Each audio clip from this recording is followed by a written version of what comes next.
Hello students, I am Purnima and once again I welcome to my English class. Now student, how are you?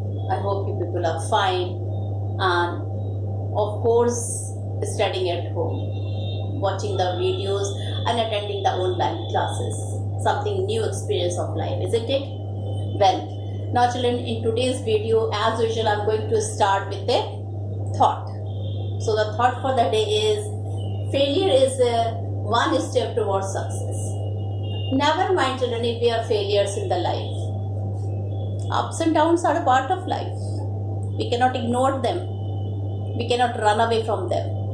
But that doesn't mean that we will simply sit grumbling to our fate and to the condition that why we are not getting successful just because of this, just because of that. Children, I told you that God help those who help themselves.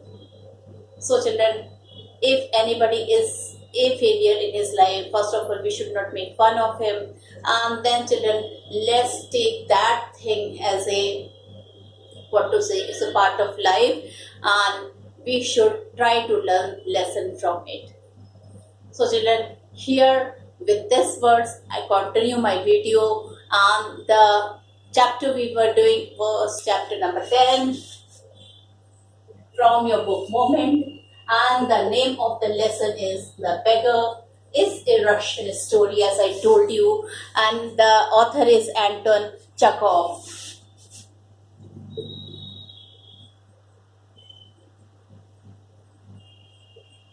Right?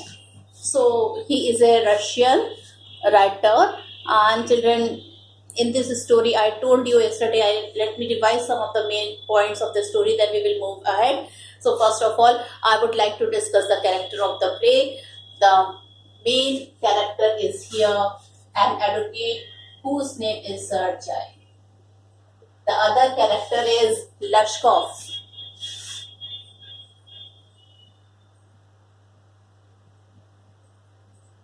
Okay, children, he is also a main character of the play, but then again I would like to say that he is playing a negative role. But then the thought which I have discussed with you, right, failure is one step towards success. Earlier he was a failure, but then you can see when I will be explaining you the lesson that how he was rising in his life. So children, this is a very good example, this lesson, that how a people, if they are failure in their life, if they want to rise, nobody can stop them to achieve their goal. Right? So the third character here is Olga. Now this lady, she take care of this educate Sergei, and she cooks for him because there's nobody in his house to take care of the house. Of course, doing all the domestic work and caring for him and his house. So these three major characters are there. Apart from that, there's no minor character. Okay, so I told you that a beggar was there. In fact, Lashkov is a beggar.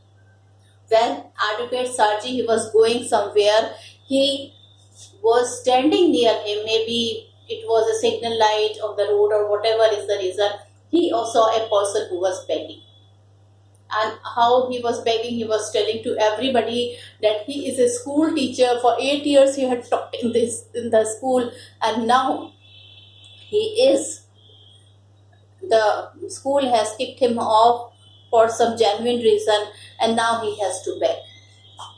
At first he felt pity for him, but then he started seeing him very minutely because Sergei felt that he had seen this face somewhere. He was not able to recognize, he was not able to identify it, but then also he was feeling that he had seen that face somewhere earlier.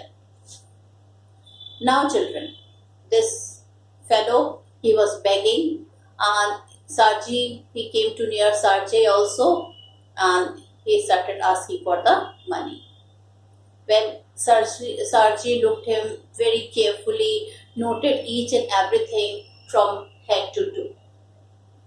He was putting a shabby cloth, torn out and worn out clothes, putting a fawn color coat as it was a cold there, And then suddenly Sarji see his shoes, and then as he was seeing the shoes, something is striking his mind.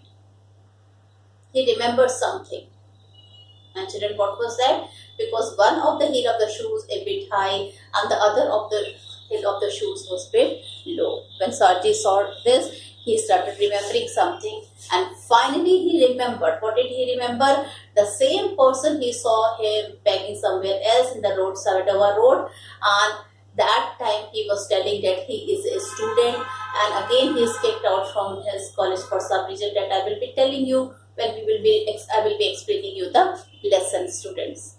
Okay, so Sarji, he identified him, he remembers him, he recognized him, that he gets very angry because when he saw that his statement is bearing.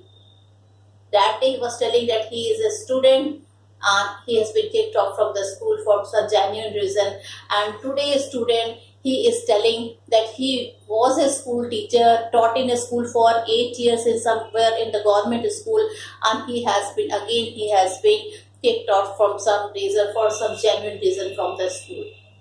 Now he felt very angry. Being a lawyer, he knew that he is not doing justice, he is telling a lie, and he is cheating, he is making food to the people, and what he is asking money. So what happens? Let's see.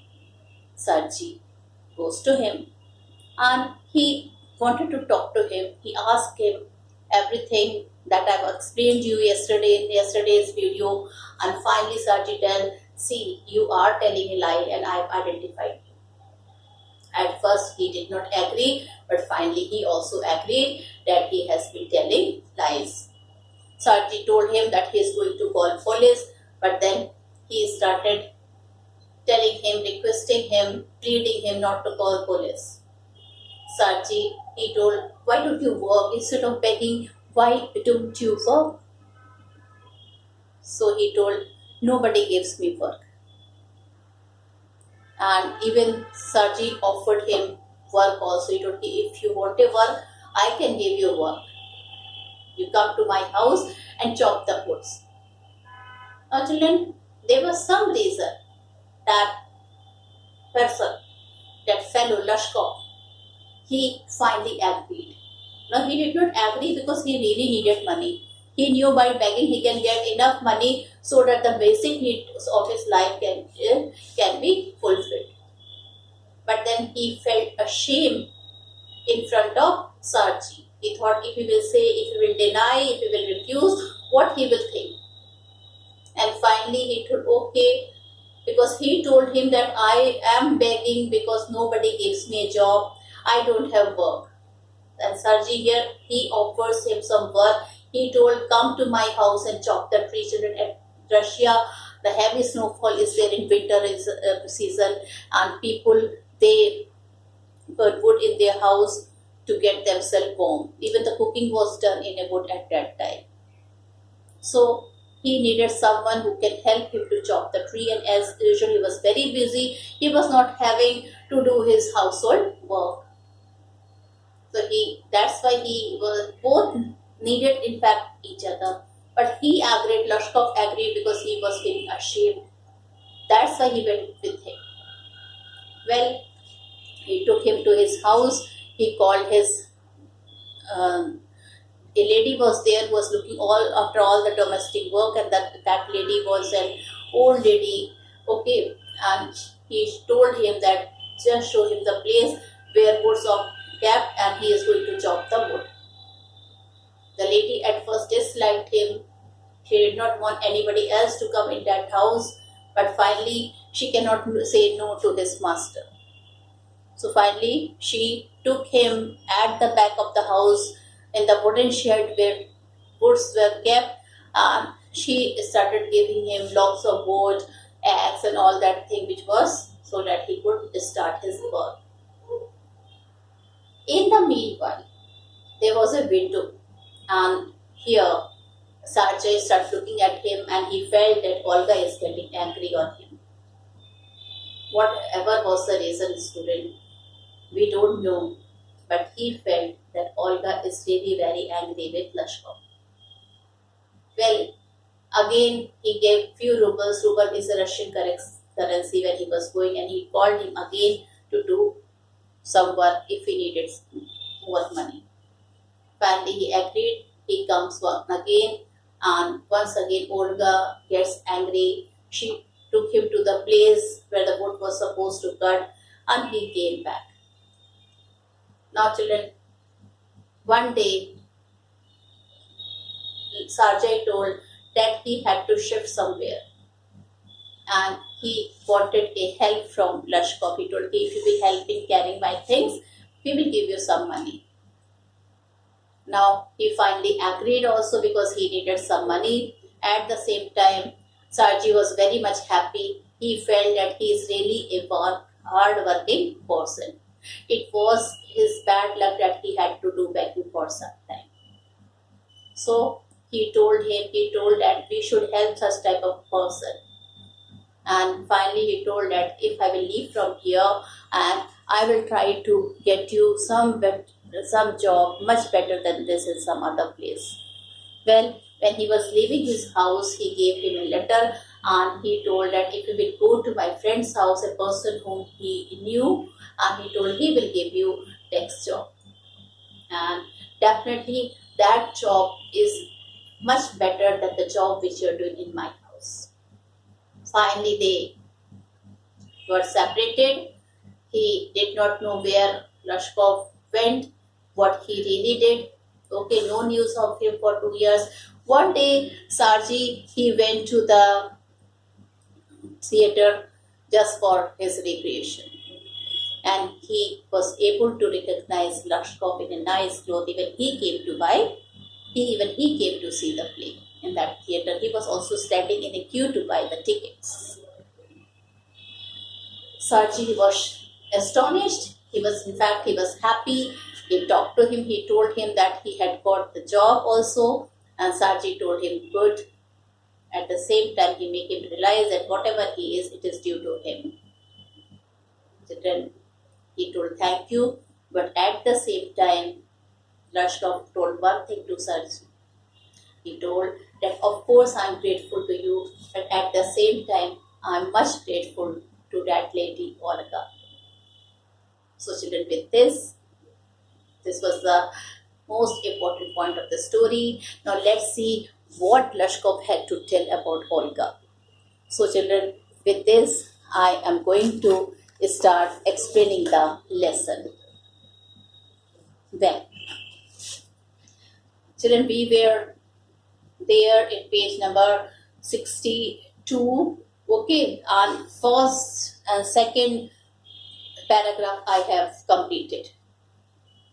I have now had an offer of a position in the province of Kalyug. The mendicant went on, but I haven't the money to get there. Help me kindly. I'm ashamed to ask, but I'm obliged to by circumstances. So children, there was a talk. This is the beginning of part of the lesson. In the beginning, he saw him begging. He comes to him. He told him that for 8 years he was a village school teacher. And then Sarji here identified him when he sees his shoes. Okay, and then they started talking. As soon as Sarji's eyes said, I'm here at the 4th paragraph of page number 62. I have now till circumstances I have completed, and I am going to start from Sarji's eye fell on the man's overshoes, one of which was high and the other low, and he suddenly remembered something. And I told you, as soon as he saw his shoes, he remembered something. He saw these shoes I think I've seen somewhere, and he started remembering. No, that can't be so, mumbled the beggar, taken aback. Taken aback means he was amazed. He was taken aback. Okay, I am a village school teacher, and if you like, I can show you my papers. He told, I am a village school teacher, and if you don't believe me, I can show you my papers. Have done with lying. Now Sarji was so very angry. He started shouting at him. He started saying that you are telling lie after lies. You called yourself a student and told me what you had been expelled for. Don't you remember? He told earlier also when we met, you told at that time that you are a student.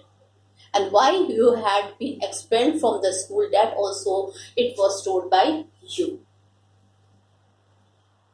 Well, Sarji flushed.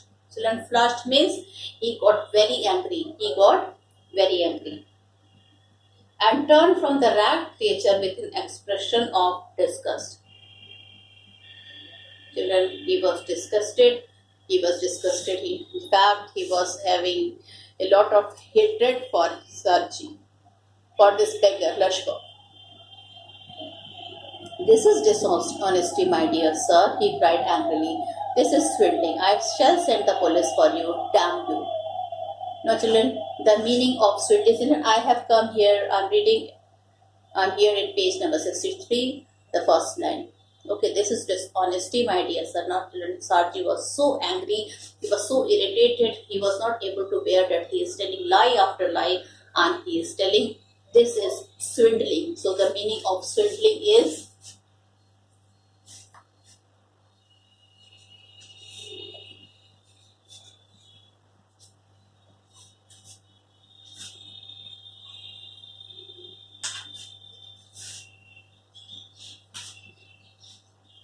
children, please note down the meaning of swindling.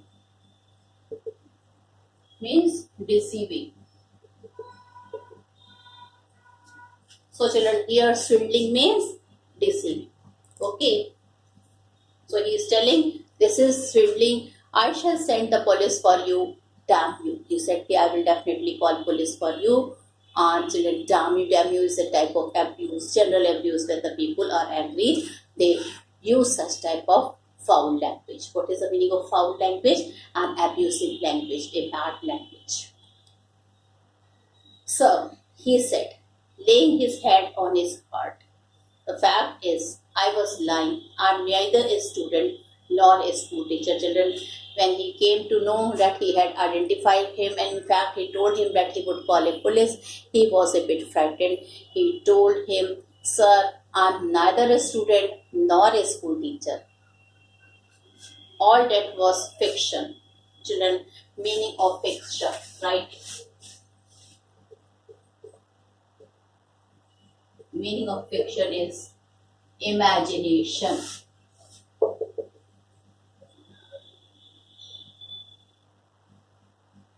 Okay, meaning of fiction is imagine. Children, don't be saying is it a fact or a fiction. So fact means the real thing, and fiction is the things which we imagine. So he is telling that it was all fiction, it was all imagination. Okay. Formerly, I sang in a Russian choir and was sent away for drunkenness. Now, children, he is told formerly means earlier. In the beginning, he was a singer in the Russian choir and was sent away for drunkenness. And he used to take a lot of wine that he was expelled. He was sent away from that choir. But what else can I do? I can't get along without lying. Now he told me, but then I was not having any job. Maybe he was not that much educated. Maybe he was feeling frightened to do some other work because he was not a skilled worker. He was good in singing. Okay, so whatever is the reason, he told, but what else can I do? I can't get along without lying. So he told me that's why I have to tell lie, and so only the people will give me money for my livelihood. No one will give me anything when I tell the truth. What can I do? He told me, but if I will tell somebody this truth, nobody is going to give me money. What can you do? You ask what you can do, cried Sarji, coming close to him. Work. That's what you can do. You must work. So he is telling, why? Why are you telling like that? You are a young guy and you can easily get a lot of work. So why you are not thinking of work? Only one thing you can that thing can save your life, and that is work. So he is telling, if you want to do work, you will definitely get a work, and you must work. Work, yes, I know what myself, but where can I find work? He know that I know what type of person he is. Maybe he was lazy. Maybe he was not skilled in any other thing. Maybe he was not trained in any other thing. So he is telling, from where I should find a work. I don't know from where I would find work. And then he telling, how would you like to chop wood for me? He's telling, why? I will give you work. Why don't you come and chop a wood for me? I would not refuse to do that, but in these days, even skilled woodcutters find themselves sitting without bread. Now he's telling, I don't mind. But nowadays, even the person who is expert, a skilled workman, that means who is expert in chopping the wood, who is expert in cutting the woods, even they don't find work for their bread. Bread means for their livelihood. Will you come and chop wood for me? Now straight away he told, forget others. If you want to work, I am offering you work. Will you chop wood for me? Yes, sir, I will. Now finally he told, yes, sir, I will do that work, whatever you are offering. Very well, we will soon find it out. He told, okay, we will soon find it out. Sarji hastened along, rubbing his head. He called his cook out of the kitchen. Then Sarji took him to his house and he called his cook from the kitchen. Here, Olga, he said, take this gentleman into the woodshed and let him chop wood. He told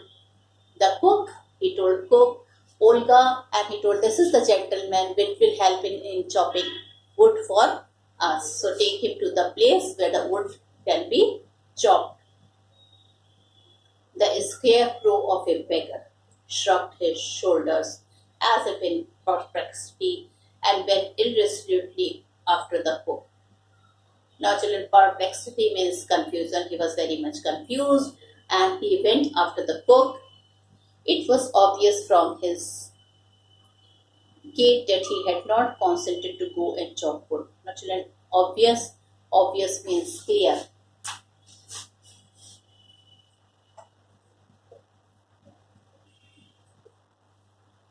Children, it was clear from his look that he doesn't want to work. He doesn't want to do work. Perplexity. Perplexity means confusion.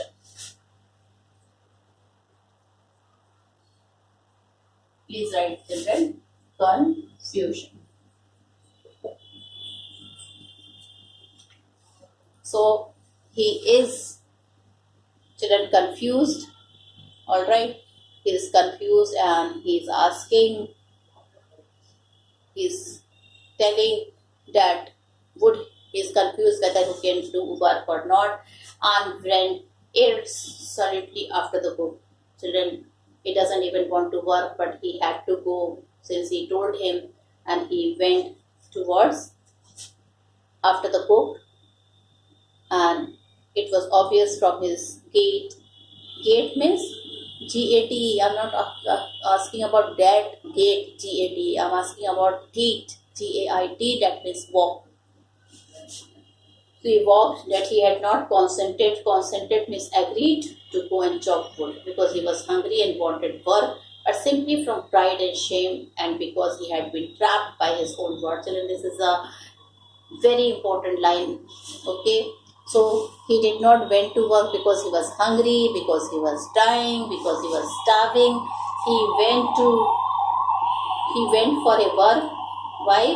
Because children, he was simply shamed and he had been trapped by his own word. Trap means he could not come out. Children, he told Sarji, what did he tell? He tell that nobody gives me work. I'm not able to find work. Then Sarji offered him work. So in this way, he was trapped in his own word. In his own words, okay?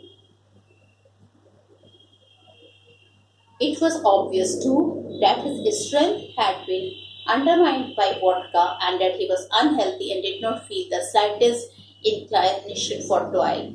Now children, it was obvious, it was clear that his strength had been undermined by vodka. Children, vodka is a type of wine. It's a strong wine, and children, his strength was and energy was less because of that regular taking of that alcoholic drink, and that he was unhealthy and did not feel the slightest inclination for toil.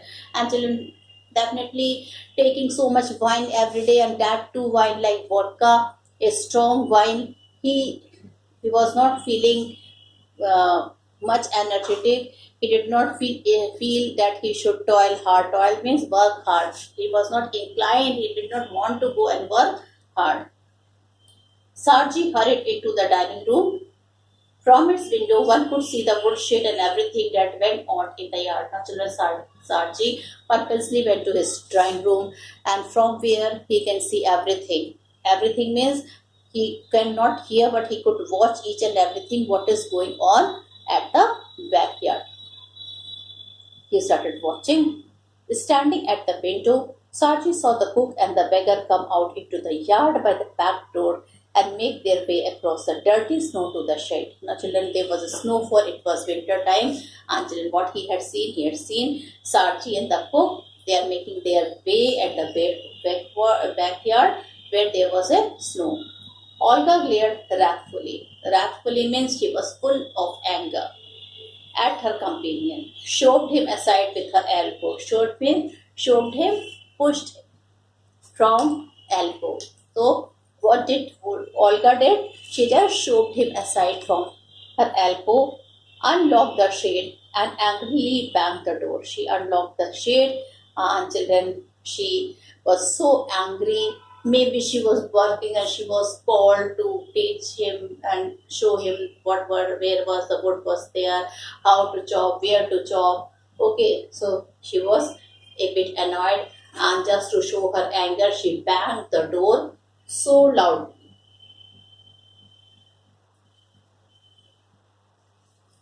Next, he saw pseudo teacher. Children, the meaning of pseudo, I think everybody know. Pseudo means false. So next he saw the pseudo teacher sit himself on a log and become lost in thought with his red cheeks. Children, after that, what he thought? He thought that pseudo teacher, that false teacher, the person who was pretending to be a teacher but he was not a teacher, that pseudo teacher, he is sitting on a log of wood, and he had become lost in his thought, and he is lost in his own thought, with his red cheeks resting on his face. And children, his cheeks were red, resting on his face. Resting on his face like this. And he was sitting with like this. This is feast. Okay. When we close this is known as feast. So he was resting in a log, somewhat like this. In such a position he was resting, thinking something very seriously. The woman flung down an axe at his feet. Now, children, the meaning of flung is threw. Now, she was so angry. You can see, children, in the picture you can see this lady, how angry she looks, okay. She is carrying an axe also in her hand, and she flung that axe near his feet. She threw that axe near his feet. Spat angrily. She started spitting angrily, and judging from the expression of her lips, began to scold him. And children, he was only able to judge when he was seeing his lips that she was very furious, and he felt when he saw her lipstick, he felt that she must be scolding him for some reason. The beggar irresolutely pulled a billet of wood towards him. Billet is a, children, thick piece of wood. Okay, billet is a thick piece of wood. I think I'm rubbing all this thing. I hope you have noted down or just few words meaning. Okay.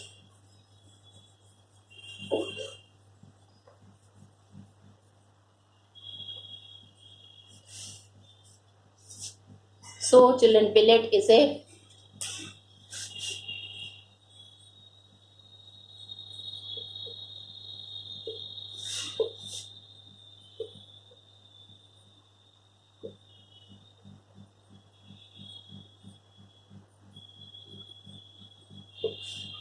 So, in front of him was a thick piece of wood, right? And set it up between his feet. Now, children, he was ready to cut the wood, which he hadn't done in his life. Poor fellow.